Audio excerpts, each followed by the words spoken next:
But I laugh, I grow strong, I eat well.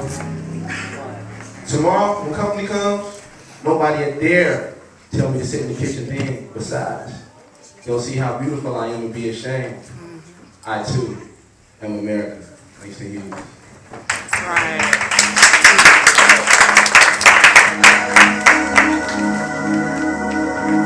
Come on, Ashlee. My name was Isabella. But after I heard God call me by Sojourner, I became her. Yes. Then I declared that I would preach nothing but the truth to all men. So I became Sojourner Truth. I was freed from slavery in 1827 when I escaped to New York City.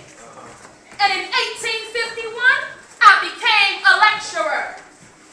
I couldn't read or write, child, but because my voice was so strong, I was able to be effective in all of my speaking. It was in that same year that I went to Akron, Ohio with a Mr. George Thompson and a bunch of other abolitionists to speak about women rights and Negro rights.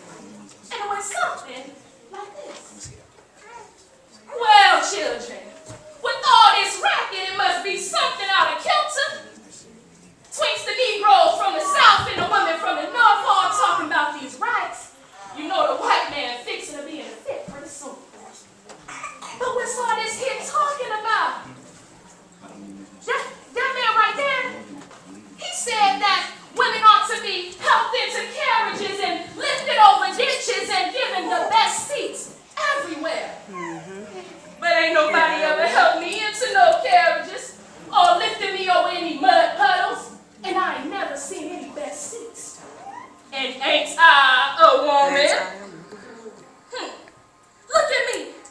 Look at my arms. I've plowed and I've planted. I've gathered into barns. And ain't no man ever had me. And ain't I a woman? Come on, Ashlee. I work twice as hard as a man. And could eat twice as much as one could too. Well, when I could get it. And I took the lashes with. And ain't I a woman?